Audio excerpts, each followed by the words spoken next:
1,00,000 మంది శివభక్తులతో కలిసి మహారుద్రాక్ష పూజలో పాల్గొనండి. వెంటనే కాల్ చేసి మీ పేరును నమోదు చేసుకోండి.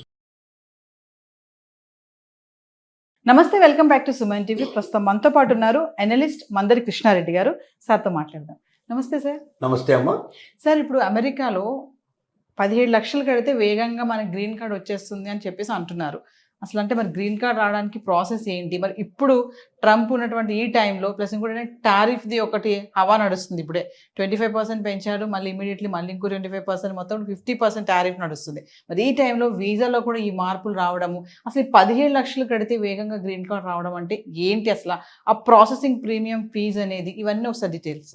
వాస్తవంగా ట్రంప్ రాత్రి ఏ ఐడియా వస్తుందో పొద్దున ఏ ఐడియా వస్తుందో చెప్పడం చాలా కష్టంగా ఉంది. ట్రంప్ తీసుకున్న నిర్ణయాలతో ఇవాళ అమెరికా ప్రజలే బోరుగోరున విలపించే పరిస్థితి ఏర్పడుతోంది.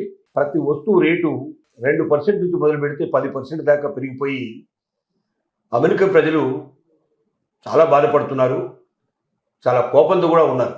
అలాంటిదే ఒక పని అంటే అతను తీసుకున్న ఒక నిర్ణయం ఏంటంటే ఉందో వీసా ప్రీమియం ప్రాసెసింగ్ ఫీజు అనేటువంటిది తీసుకున్న నిర్ణయం. ఈ నిర్ణయం వల్ల ఏం జరుగుతుందంటే లక్షలాది అప్లికేషన్స్లో తేదీ వరకు రావాలంటే ఒకరి తర్వాత ఒకరు రావాలంటే ఆ సీరియల్ ఆర్డర్లో కొన్ని నెలల టైం తీసుకుంటున్నాయి, కొన్ని సంవత్సరాల టైం కూడా తీసుకుంటున్నాయి.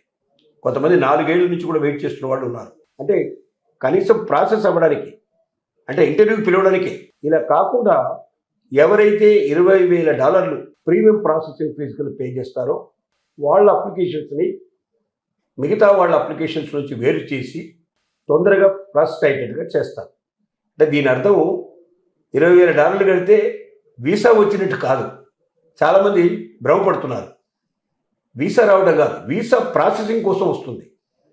అంటే ప్రాసెసింగ్ స్థాయికి వస్తుంది. ప్రాసెసింగ్లో పాస్ అయితే, ప్రాసెసింగ్లో వాళ్ళు ఒకవేళ సక్సెస్ అయితే అప్పుడు వాళ్ళకు వీసా వస్తుంది. ఒకవేళ సక్సెస్ కాకపోయినా ఫెయిల్ అయినా ఈ $20,000 తిరిగి ఇవ్వరు. ఇది ప్రాసెస్ చేసినందుకు మాత్రమే ఖర్చు కింద ఈ డబ్బు తీసుకుంటారు తప్ప ప్రాసెస్కి వీసా రావడానికి సంబంధం లేదు.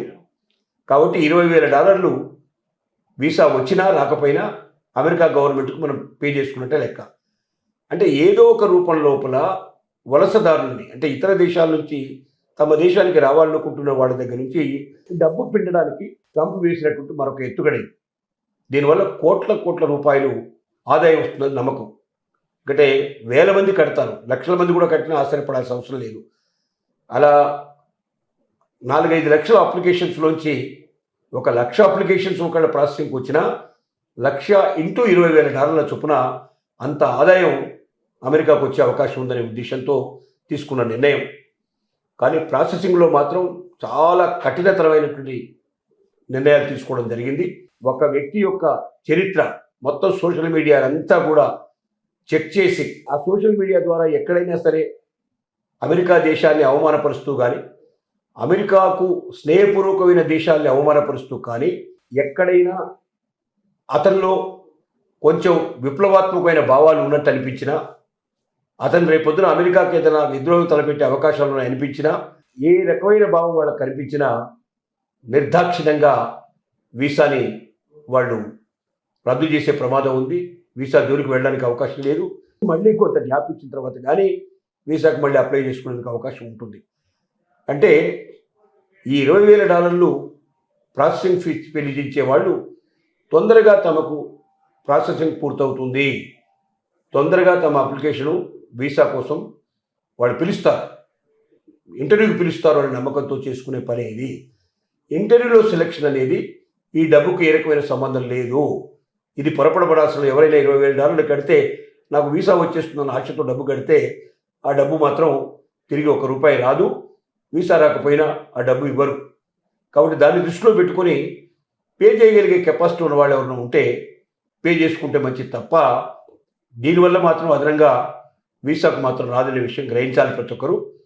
ఏది ఏమైనా ట్రంప్ చేసే మార్పుల్లో ఇదొక మార్పు. కొత్త మార్పులకు శ్రీకారం చుడుతున్నాడు. వలసదారులతో ఆటాడుకునే ప్రయత్నం చేస్తున్నాడు. దీనివల్ల లక్షలాది మంది, కోట్లాది మంది చాలా బాధపడుతున్నారు. ట్రంప్ వచ్చినప్పటి నుంచి ఇప్పటిదాకా అసలు అమెరికాలో మరి ఎన్ఆర్ఐలు ఉండాలా అక్కర్లేదా అనేది తెలియకుండా ఉంది. చాలామంది 50% వెళ్ళేవాళ్ళు ఇప్పటికే వాళ్ళు ఆగిపోయారు.